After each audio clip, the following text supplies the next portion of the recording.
Hey guys, what's up? It's Nicole. Welcome back to my channel, Real Talk Recovery, where we talk about recovery from addiction and I share my life with you. My name is Nicole and I'm an addict, and my sobriety date is July 13th of 2015. And this is my channel where we talk about recovery from addiction and I share everything else in between. So, every single night at 7 p.m. Central Standard Time, we do a recovery support group meeting where I either have a guest on or we sit and chat about different topics. And you guys can come join and chat in the chat, or you can even come up here and share whatever you're going through. It just really depends on you. And so, hey, Stacy. Hey, Lisa. Hey, Melissa. Hey, Mama G. So, I had gotten a comment last night, from a lady who is her and her husband are married, and they are struggling, and they're just struggling in their relationship. And so I thought what I could do is I could sit with you guys and I could talk to you guys about my husband and I and the struggles that we've been through, and hopefully this will help you guys not feel so alone, maybe even help you with some ideas of what to do if you find yourself in the same situation where you and your significant other are both in recovery and miserable. So that sucks. I know how that feels. I've been there. Okay. I've totally been there, you guys. Hey, Alan. I've been there where, okay. So let me share this with y'all. I am a person that works on my recovery daily. Okay.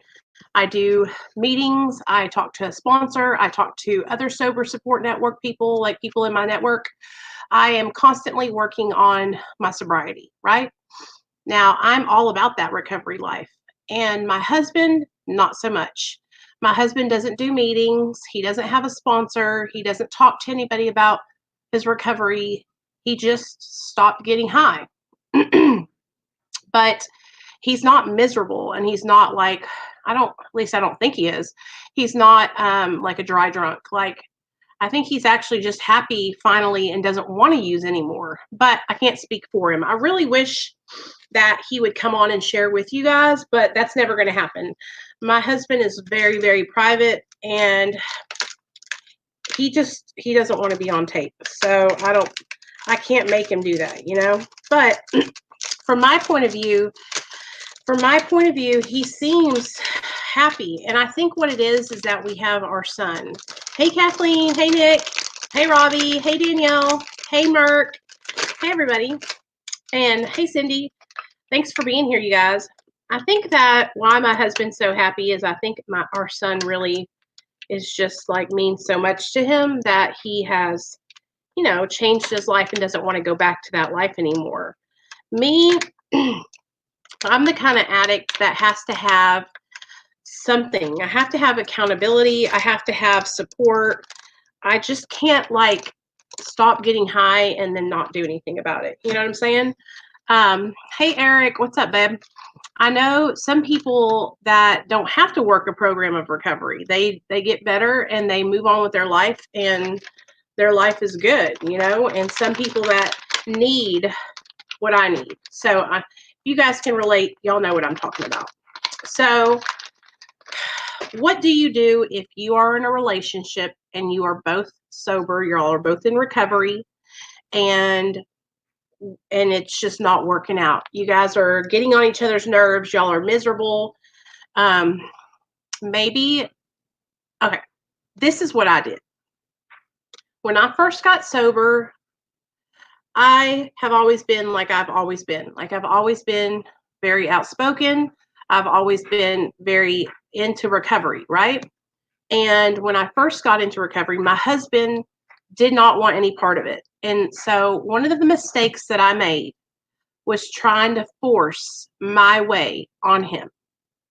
Now, for those of you guys that have been with me since I started my channel, you will remember this, because when I first started my channel, I was very one-sided, okay? I only saw things. No, girl, I said hi, Mama G.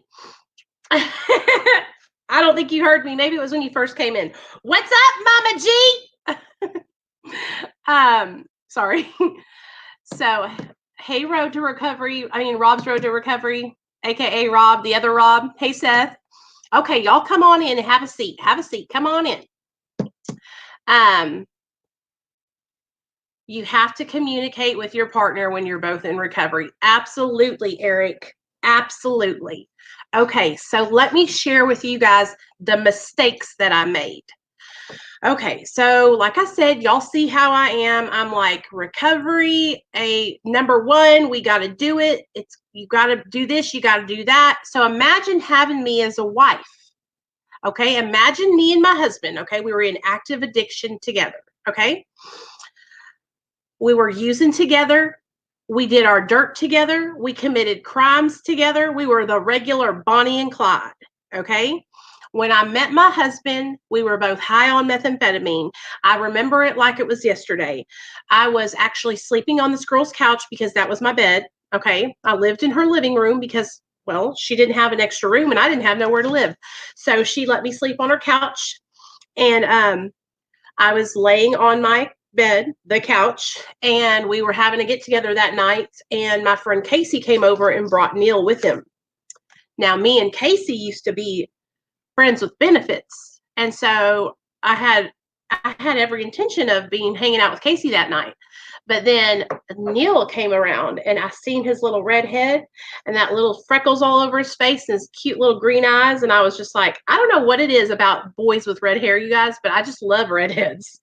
And I've dated like 3 guys that have red hair. So I was like, okay, this guy is cute. And then he started talking to me and he was so sweet and so polite and just so everything that I had been taught that a guy was supposed to treat a woman with respect, right? But he was high. That one part. So we were getting high and that's how we met and that's how our relationship started. Well, then, we kept using and of course we fell in love and we got to be really close and then we had our son and then we ended up getting sober together. Okay. So the only way we knew each other was using, okay, until we got sober. So we've been together for 8 years. 3 of those years we were getting high. Okay. So we've spent more years now together sober than we did high. So that is a miracle. Okay. That is like, you know what? We're working through it. But at the beginning, it was tough. Okay. Not only did I have like so many insecurities about getting sober, gaining weight, being a bad mom, not being good enough. And then what I would do was I would throw those insecurities onto my husband, not meaning to, you guys. Like I wasn't trying to, but I would. You know what I'm saying? Because I was like, do you love me? You're not going to leave me, are you? Are you going to relapse? We should go to a meeting together. Why aren't you going to a meeting with me? You don't want to be in recovery? Come on, you have to work the 12 steps. Imagine having a wife who is sober, who is as fucking wild as I was about getting sober and staying sober. Okay. Y'all know how hard I am about, like, how serious I am about it on my channel. Imagine being with me in real life. Okay. Imagine hearing me do these videos every single night. Okay. So this is something I'm so grateful that my husband supports me in what I do. And he even tells me how proud he is of me, but it's just not his journey. Okay.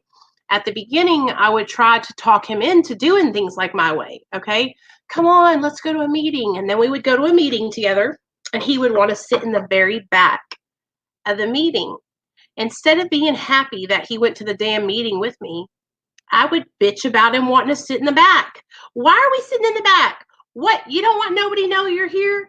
Like, I am all about being right up there in the front, talking to everybody.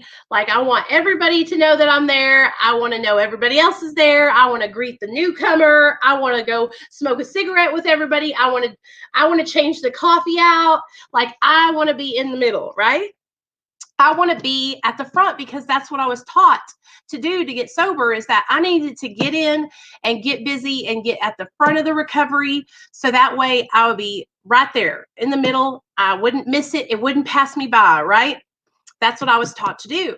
And so my husband is the direct opposite of me. I'm loud, I'm outgoing, he's quiet, he's reserved, he's not wanting to be in the front. He doesn't want to be the center of attention. He doesn't want to have 20 people on a live stream to chat with all day long, right? It was really hard because when we were in our active addiction, my husband, because of his addiction, because he was getting high, he would be talkative. He would want to go do these things. But then when we got sober, it's like our personalities changed. Okay. When I would get high, you guys, I would get quiet. I would be like really focused on certain things, and our personalities shifted. So I made the mistakes of trying to force my sobriety, my way of sobriety, you know? And one of the things that I've learned is that trying to do that will push people away. Okay. It's a surefire way of pushing people away from trying that way of sobriety, right? Okay, so what, Bubba? Did you eat all your tacos? Yeah, but I'm still hungry. We'll get another one out of the box. How do I get stuff out of the box? Bring me the box right over here, and I'll give you another taco.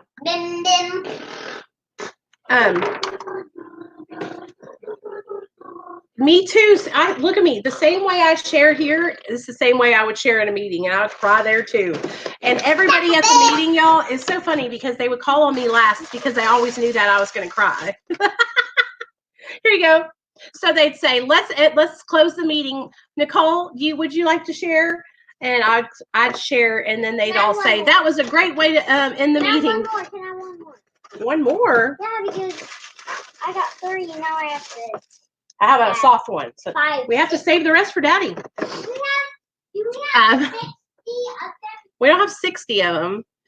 Oh, I love you guys. So, okay. I made a lot of mistakes at the beginning with my husband. And damn, I hate even admitting this because I feel so bad about it. But I feel like I probably pushed him away. You know, I feel like I probably, sometimes I think that I'm probably,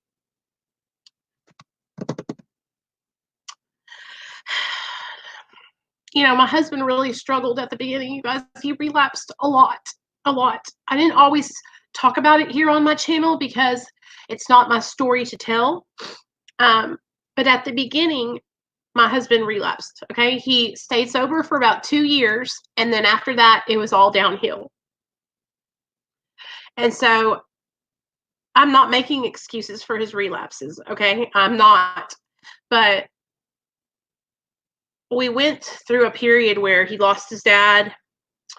And when he lost his dad, like his dad passed away, he relapsed. And so then my obsessiveness just went into overdrive. And that's when I learned that me telling my husband how to do sobriety and me kind of forcing my way on him wasn't working. It wasn't working. And so then I had to find a different way to relate with him. I had to find a way to connect with my husband so that way he wouldn't think that I was above him or better than him. Do you know how I sit here and talk with you guys and I share with you guys, and if like you share that you relapse and I'm like, it's all good, man. I've totally been there, right? I would treat people on that I didn't even know, strangers here on my channel, better than I would treat my husband. So when my husband relapsed, I was like, you piece of shit, you're a junkie. I can't believe you would do that. If you really loved me and Nate, you wouldn't get high. And so it's hard when you have to take a look at yourself. I remember coming on my channel, it was like last year, I think it was 2018, in September of 2018. And I was crying my eyes out because he had just relapsed and he left the house and I didn't know where he was at. Right. And so I was so upset and I was crying. And then I thought about it, and it was literally on a stream. I thought about it, and I said, how can I treat my husband worse than I treat a stranger? You know, I treat all of you guys with so much love and understanding, and here I am yelling at my husband, the person that I'm supposed to love, you know? And so that was just like such a hard realization for me, because my recovery is so important to me. Y'all know what I mean? And when he was coming home high, I was so afraid because I wanted to get high too. And I told him that. I said, "Bring me drugs. Take me with you. I'll go with you. Please, can I get high too?" Right? And of course, he wasn't going to do that because he's still proud of me. Even when he was out of his mind high on crack, cocaine, and Xanax, he was still knew that I was doing the right thing and that he wasn't. And that's one thing about my husband, is that he's one of those people that feels he's like so sensitive, right? And so he would beat himself up, and I didn't even have to cuss him and call him those names. He was already doing it to himself, you know? And so I had to start learning how to communicate with my husband and sit down with him and talk with him and ask him, what can I do to help you? How can I take some of this pressure off of you so that way we can work together and you can stay sober and I can stay sober?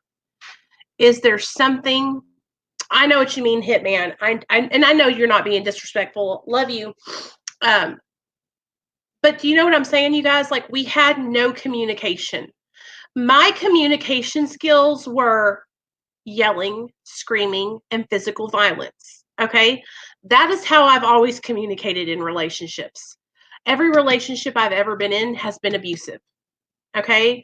It's all been me defending myself from physical violence. And then when I met my husband, I brought that into our relationship. I brought me beating him up, me being psycho to him. And then we would just fight each other. Okay. I'm straight up. And for those of you guys that have been in active addiction with your significant others, you'll know what I'm talking about because you've probably done the same thing, where you're trying to kill him and he's trying to keep you from killing him. Okay. I would jump on him and bolt out of the middle of nowhere and jump on his back and hold him, and he'd be slinging around with me on his back. And I'd be clawing his eyes out like this. You guys, like, I'm telling you, it was chaos. So when we got sober after he relapsed, so the first 2 years, it was like a blur. It's like the first 2 years we both stayed sober and he stayed sober too. It was like it just went by so quickly, right? The first 10 months, Nathaniel was in the care of the state, you guys. He was in foster care. And so those first 10 months, me and my husband were hyper-focused on getting our son back. We were like, hell no, we won't go. That's one thing that we're good at, is when we're under pressure, we come together. And so we were fighting against the state of Arkansas to get our son. And so we did that shit. We got our son back. Our case got closed. That was the first year. Bam, that year is gone. Second year that we were sober, we went to New York to see my mom. We came back. Neil's dad passed away, and boom, that year was over, right? And then the third year is when Neil relapsed. Okay. And so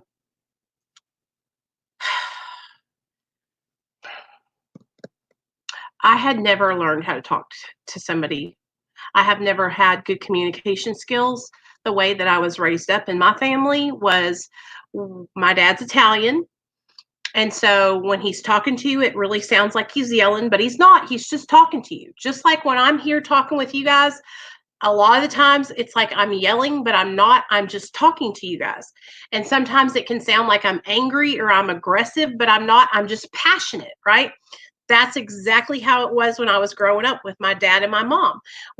It's just a very loud family. So when me and Neil got together, he's quiet, I'm loud, I would override him.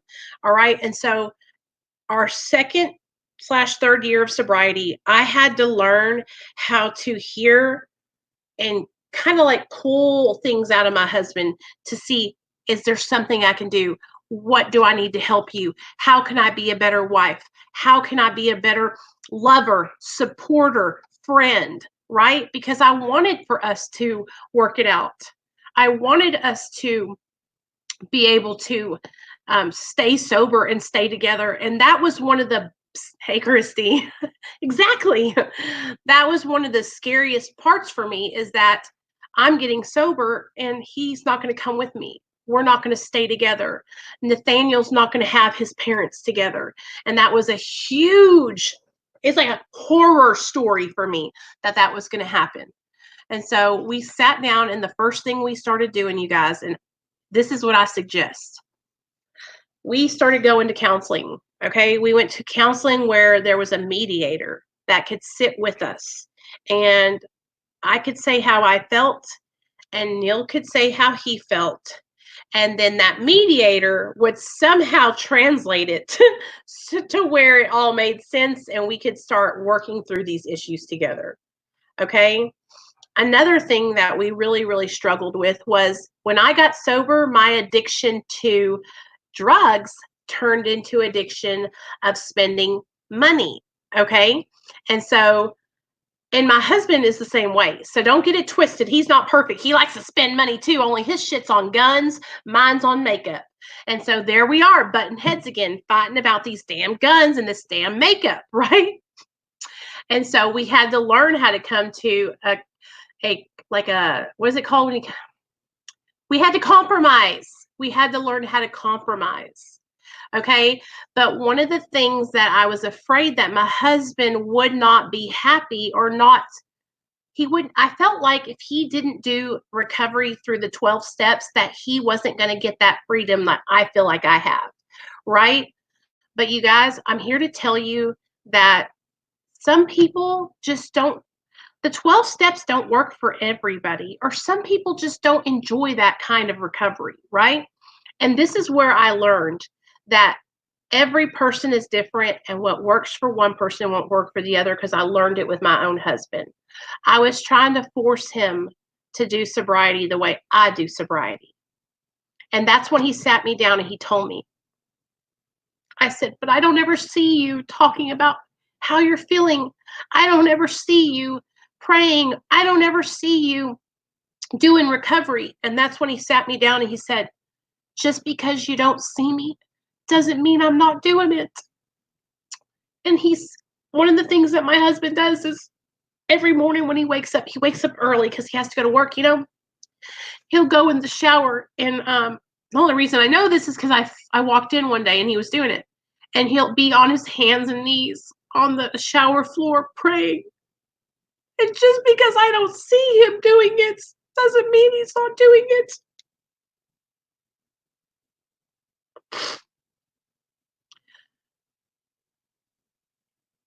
It's not my business to work his recovery program. You know what I'm saying? And that was one thing that I kept trying to force him to do. I kept trying to force him to do it my way. If you don't do it this way, you're not really sober. If you don't do it this way, you're not going to stay sober. And even though I wasn't saying those things, that's what I meant. I meant, if you don't do it this way, you're not going to stay sober. If you don't do it this way, you're not going to be happy. You're not going to find the same freedom that I found, right? And that's what I was doing. The same thing that I tell you guys that I hate that people do to us, those of us that are on maintenance, that superiority, that I did it this way and so I'm more sober than you. I was doing the same thing to my husband. And I had to literally reflect on that and realize I have been doing what I hate that other people do to people that are on maintenance, to my own husband. All right. So we started doing the counseling. And I'm going to tell you guys, that helped a lot, but it didn't help everything. And so everything that has happened from about the 3rd year of our sobriety on to now has been me and Neil taking it one day at a time. I don't hold anything back, okay? I don't not tell him the way I'm feeling, okay? I don't, if he's doing something and it bothers me or I feel uncomfortable, I talk to him about it right away, okay?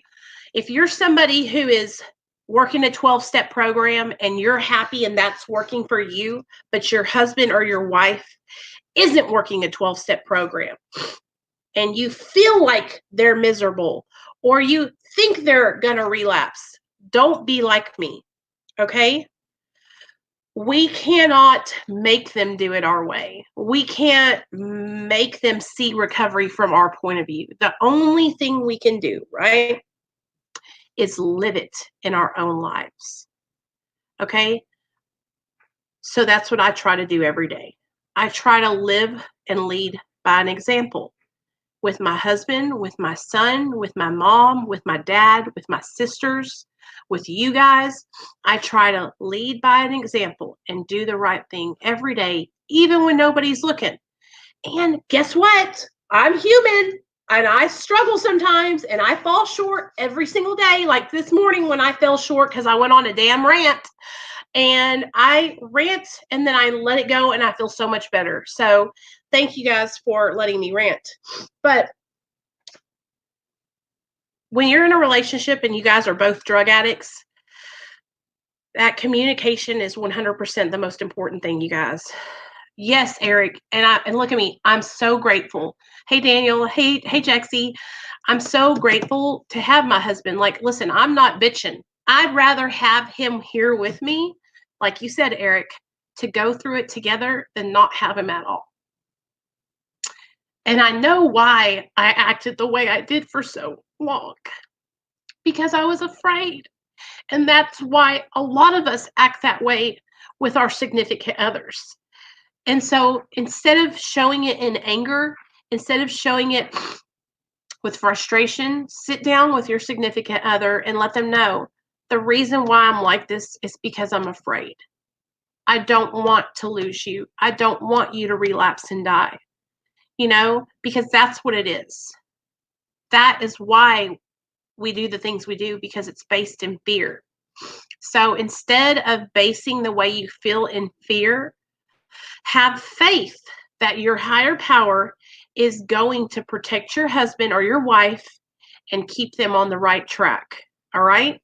And if let's say they do go out and relapse and you guys are living together, same situation I had, okay? And your husband or your wife comes home, it does. I'm telling you, like, I will fight a motherfucker. I would attack my husband because I was so hurt and so afraid. If they come home and they're high, the only thing I can tell you to do, you guys, but I'm not perfect. I struggle. I wanted to tell my husband to get the fuck out and never come back. But then guess what happens? I can't do that. It's so hard. I remember my sponsor telling me, you have to set boundaries, Nicole. You have to tell him that you are not going to support that kind of behavior anymore. There's got to be consequences for his actions. As long as he's getting high and able to come home, there's no consequences, right? But it's a lot easier said than done when you're sitting there and your husband walks through the door and he's high on crack cocaine and you want him to leave, but you don't want him to leave, because then if he leaves, he's going to go get more crack and cocaine and Xanax and all kinds of stuff. But if he stays there, then he's just going to drive you insane too. So it's like, it's a damned if you do, damned if you don't, right? But if I could go back and do everything over, okay? My husband did that shit 3 times to me. The last time is when I finally put my foot down and I called his mom and I said, you're not allowed here. And he had to go to his mama's house. And that's when everything changed, right? Hey, Chris, what's up? Shout out to Prison POV. That is when he finally realized that, I don't know if he realized I wasn't going to allow that to happen anymore, or he just figured it out that it wasn't working out. But looking back on it, you guys, I put myself in a lot of fucking danger by being around him when he was under the influence like that. Thanks, Jexy. You don't have to do that, but thank you. I appreciate it. Thanks for the $5. Just from a recovery standpoint, just from like what I know is best for me, I should have separated myself from him. I shouldn't have allowed him in the house like that because that's dangerous. Just like the second time he came home, I was begging him to get me high too. I mean, I was begging him, you guys, please take me to get some dope. I'll go with you. You know, let's get high together. And it was not because I don't know if it was because I wanted to get high or I wanted to be high with him, but I just wanted to understand what was going on because I had so much, like all I could think about was losing my son. And I think the thing about it is when you're a woman and you lose your son or your daughter to CPS, they really put all the responsibility on the mom. And so when Nathaniel got taken away from me, it wasn't, Neil, you have to go to treatment. It wasn't, Neil, you have to take parenting classes. It was all on me because me and Neil weren't married. So it was me who had all the consequences. So once I got sober, I wasn't willing to risk that ever again, right? So I've seen things from a different point of view. I've seen things from, I don't want that to happen to me again. And see, with my husband, it's like all those consequences were on me and not on him. So maybe that was why it was easier for him to go out and pick up because he didn't have the same consequences as me. But then once he relapsed and he started receiving consequences, the main like wake up call for him was almost losing his job. And if he had lost that job, I don't even know where we would have been. I don't know what would have happened.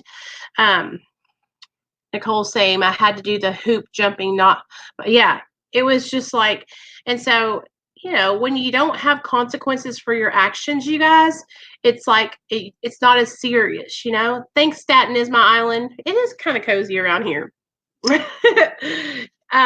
Maybe one day we'll all get to hang out together at the same place. That would be cool, huh?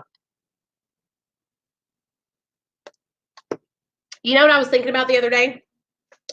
I talk about this sometimes. I was thinking about if we could have a recovery convention where we can all meet in a state and go out and do stuff. I've said this before, but that would be so cool to me to be able to hang out with all you guys and to go to meetings together and have coffee and do bowling or something. Even go to like a water park. That would be cool. Or like a pool party. Can you imagine a real talk recovery pool party? That would be the shit. Oh. I've noticed being high all the time, it gets overrated. It gets to a point where you feel normal. Absolutely. It gets to the point where what happens, Eric, is you pass across this imaginary line where getting high is no longer giving you the same feeling that it was giving you when you first started. So when you first start getting high, it's like a new car, right? You get in your car, you know the new car smell when the leather's fresh and the carpets are still clean, and you're like, that new car smell, baby. That shit's good. That's what it's like when you first start getting high. It's like a new car. But then you drive that motherfucker around a little bit and it gets beat up and you get flat tires and you get key marks all over it. And then you're like, damn, this shit ain't worth it no more. You know? Exactly. The juice ain't worth the squeeze no more. That's really good. I like that. Hey, Aaron, thanks for joining the Discord. Awesome. Are you linking it for everybody, Merk?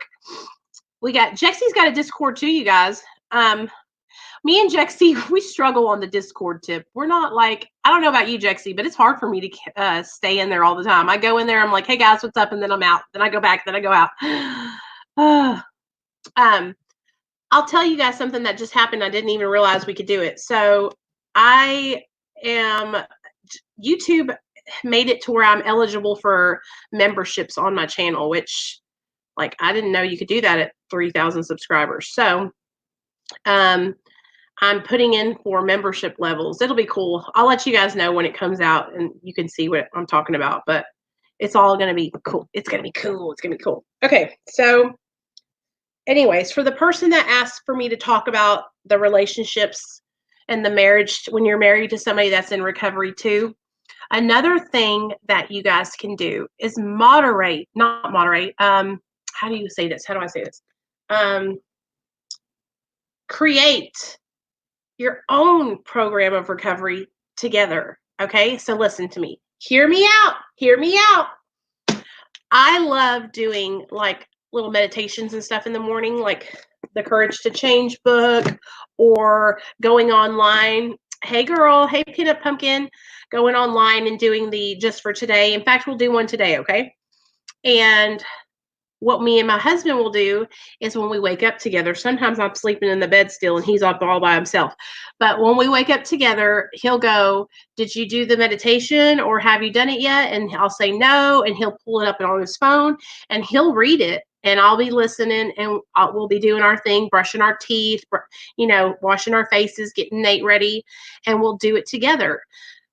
Make your own thing together, okay? Make it to where you guys can do something that's fresh and new that will help you guys come together in your recovery.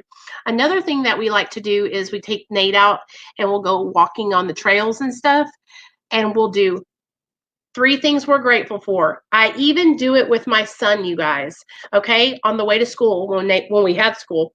Nate, what's 3 things you're grateful for? He always does this. Mom, Dad, and then he names all of our dogs. But that's other ways to like get your significant other, like you guys working together and, doing that, like doing recovery together, the gratitude and the meditations, or you could even start doing exercises together. Like we could do yoga together. I've never done yoga, but I imagine, if we wanted to, we could do it together. But those are just different ways that, like, I think it would be a lot easier to include your significant other. All right, Jexie, see you later, girl. And just try not to, this is a thing that I've had to learn, okay? Just like I was telling you guys that how much it bothers me when people act like they're superior because they recovered a certain way. Sometimes we have to humble ourselves. And sometimes our significant others will almost feel like we think that we're superior to them because our recovery is this way, So try to remember, right, that what you're doing is working for you, and your significant other has to find their own way. And so the only thing that we can do is pray for them. Pray that they find the right way. Pray that they find something that works for them, that they are passionate about. I love you, Nicole. You a bad bitch. Thanks, Kathleen. I love you too, girl. Thank you so much. Where can I get the NA books? Hey, Jackie. This one right here is the one that I have, and I really enjoy it. You can go to narcoticsanonymous.com and order it. You can go on Amazon and order one, and it's called the Narcotics Anonymous Basic Text. Hopefully we'll have the Mara books soon, you guys, because Mara is doing a book. But let's do the Just for Today, okay? So welcome to everybody that's here. I see all you guys. I'm so glad everybody's stopping in and coming by and hanging out for a little bit. It always makes me happy to see you guys here. So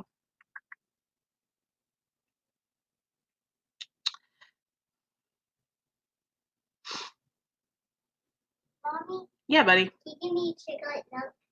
Chocolate milk? Yeah. Okay, hold on, buddy. January. Chocolate milk Jetta. Chocolate milk Jetta. April. What's today? Chocolate milk Jetta. Chocolate milk Jetta. 8th? Chocolate milk Jetta. Okay. Just for today. Are y'all ready? An inside look. Here's the reading. Be quiet, Nate. We want to find exactly how, when, and where our natural desires have warped us. We wish to look squarely at the unhappiness this has caused others and ourselves.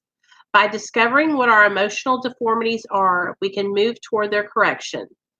12 Steps and 12 Traditions, page 43. Today, I am no longer a slave to alcohol or drugs. Mom.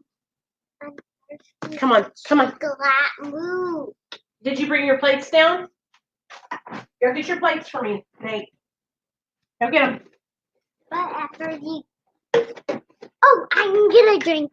No. Chocolate milk. Let me do like chocolate milk in front of you. Go ahead. Chocolate milk. No, Shannon. Chocolate. Chocolate.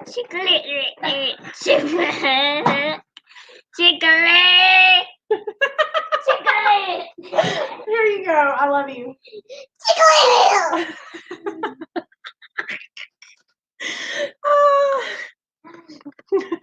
He loves y'all. When you're done, rewatch that video and watch my chocolate. Okay, I will. Okay, here we go, guys. Today, I am no longer a slave to alcohol or drugs. Yet, in so many ways, enslavement still threatens myself, my desires, even my dreams. Yet, without dreams, I cannot exist.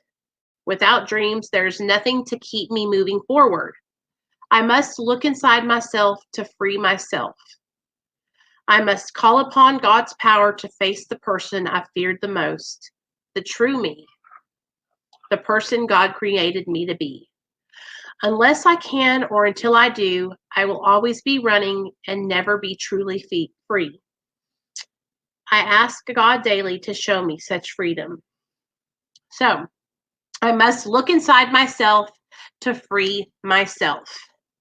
That's what's up. I must look inside myself to free myself. And then, doing things like this and reading it with your significant other. Hey, Kaylee.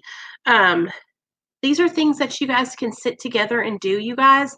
Like time right now, okay? Listen to me. Everybody that's got a significant other, it doesn't matter if they're in recovery or they're not, okay? These are times where we could be nurturing our relationships, okay? These are times, and listen, I'm not perfect. Don't get it twisted, all right? Tomorrow, my husband's off work. Every night, when he's off work, I make a point, me and him and Nate, we do something together. Like I said, we go to the trail. We have a good time. We sit and we talk and we laugh. Now, there's some days where I'm like, man, I don't want to do nothing. Take the boy and get out of here. Give me some me time, right? But it helps me a lot when me and my husband can sit down and we can get on the same page and help each other, okay? I want you guys to all be able to sit and talk with the person that you're married to, the person that you're in a relationship with, boyfriend or girlfriend, whatever, and learn how to communicate with them. Learn how to let them know how you're feeling. One of the things that I learned early on is to use I statements, not you statements. I know y'all know what I'm talking about. You know how when you'll be upset and you'll say, you never do this and you always do that. And if you would just da-da-da-da-da. Instead of saying that, right, we have to reverse it and say, I feel this way. Or okay, let me give you an example. Let's say your husband comes home late from work all the time. Okay. So you can say, husband, it makes me feel afraid when you come home late from work because I'm thinking, did he crash the car? Is he out getting fucked up? I'm afraid. I feel this way, instead of just blaming and attacking and yelling. You know what I'm saying?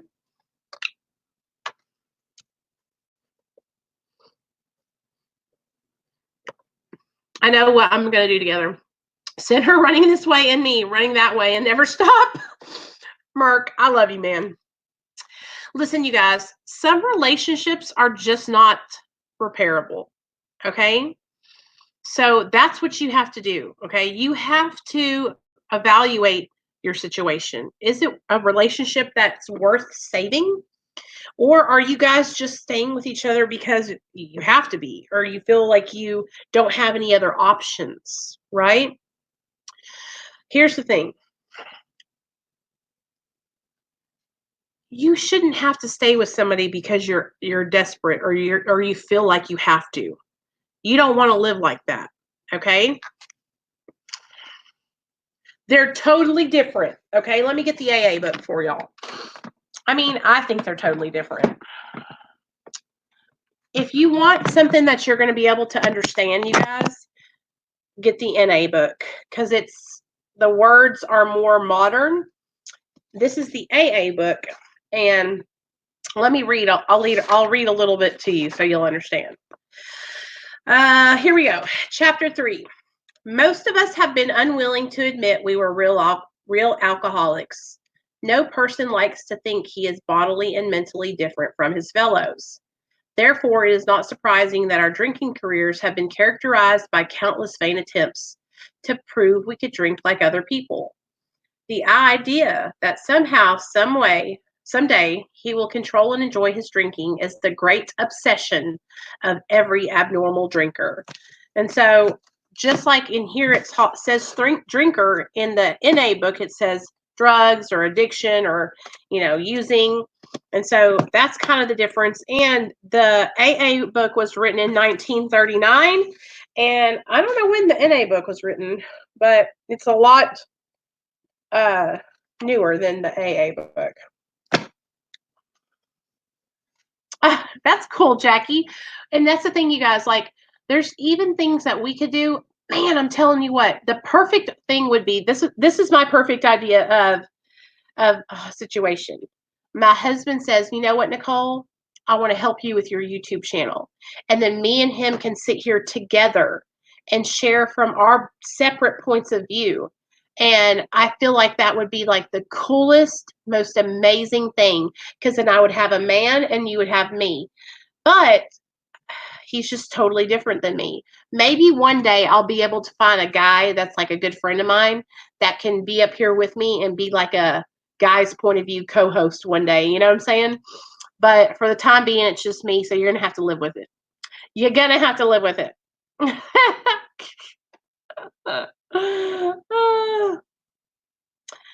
So I hope that helped a little bit. Like, if you're in a relationship with somebody and you're both in recovery, I hope this helped a little bit, you guys. Like, I'm not the end all be all of recovery. Like, there's so many people out there that have channels that are talking about sobriety, that have content on their channels. And, I just really try to share things from my perspective, from my point of view,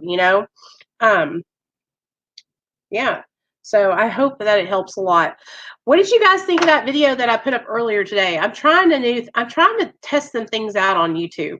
So I'm trying to learn more about how, videos work in the algorithm.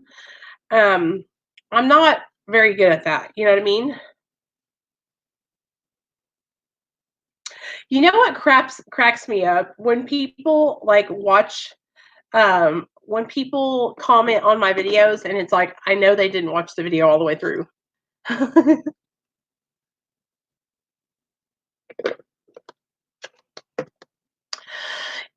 I remember Ryan Donnelly. I know y'all are probably going to kick my ass, but I knew him, but I didn't watch him a whole bunch. I guess it was probably because I had just started my channel then too. So I was always on here talking with everybody, but I did watch some of his videos. I'm one of those people, and this is probably not a very good characteristic of mine, but like, I don't know. I don't want anybody to ever feel like their recovery is not valid. So when somebody makes a video and they say something like, I don't think it's clean. I don't think people are clean that use maintenance medication.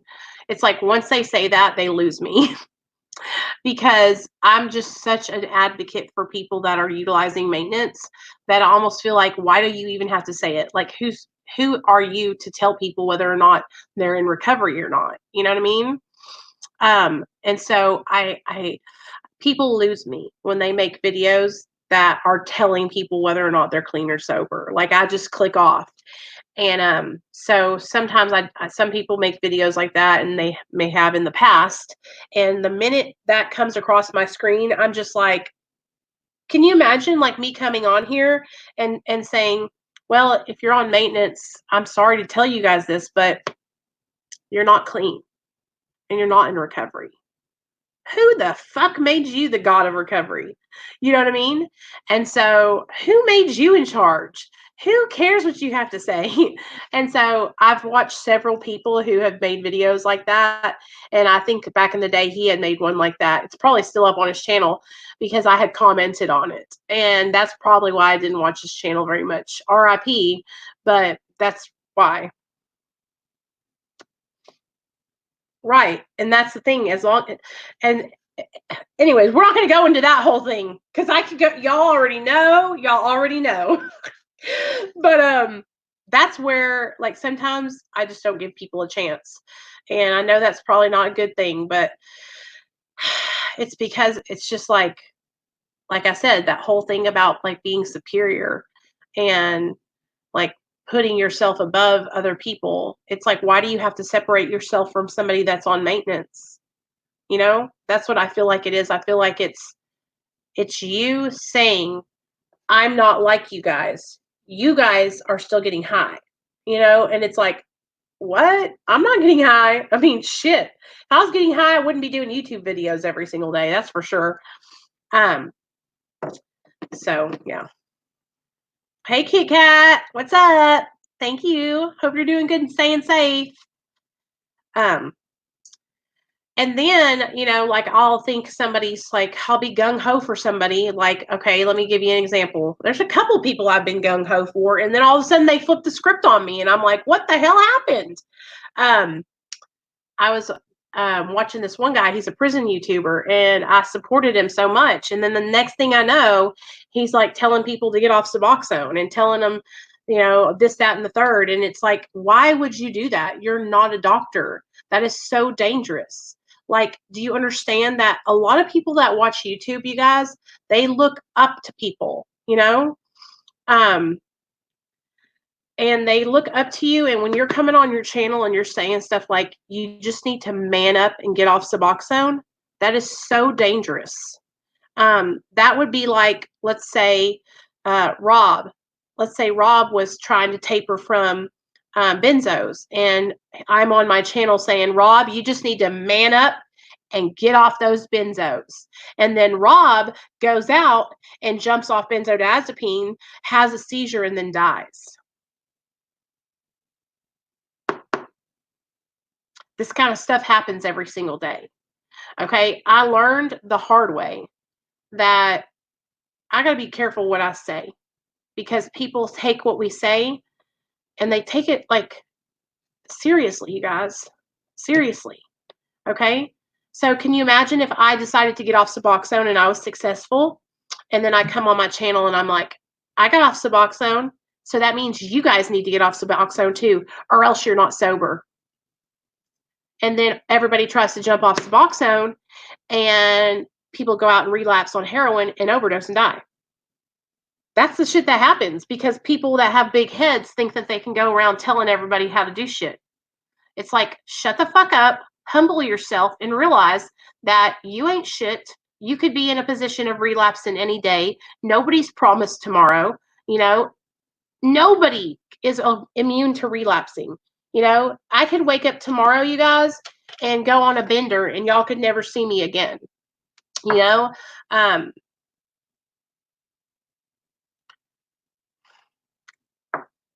I thank God every day, y'all, because I'm so grateful. I love my life. I love you guys, and I want to keep on sharing information, and I want to keep on supporting people and helping people to feel like they're doing good. I don't want you guys to ever feel like that you're not successful and that you're not doing, you know, amazing job, you know, and being on a maintenance medication doesn't determine whether or not you're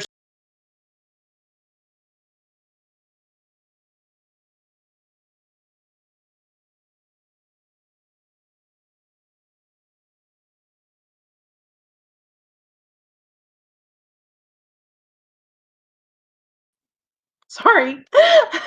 Being on a maintenance medication, though, it doesn't determine whether or not you're in recovery or not.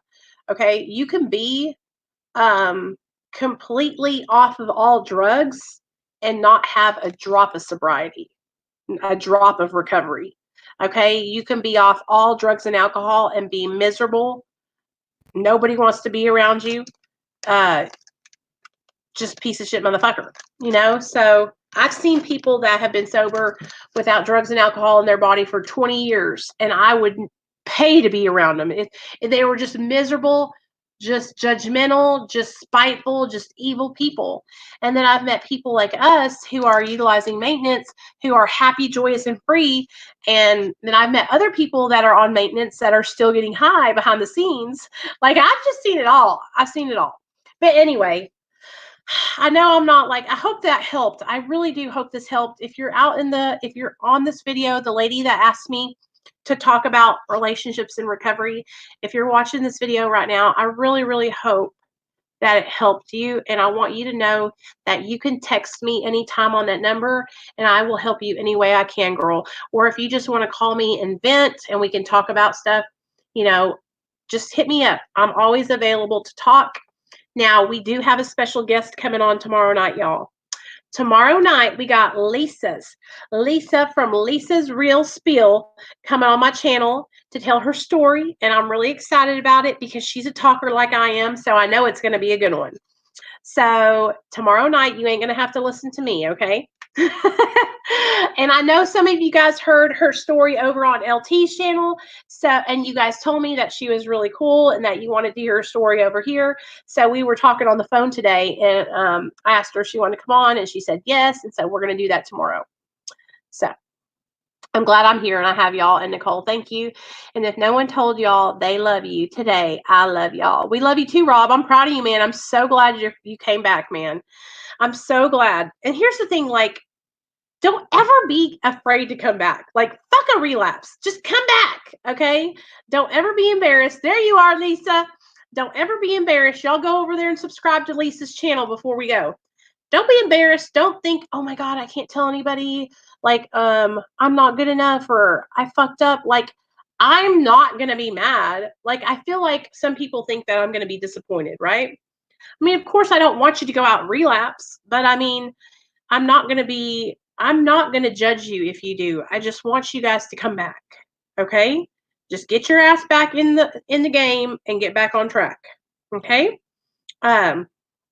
So, all right, you guys, I'm going to end this stream so that way you guys can take a pee break, go get a snack.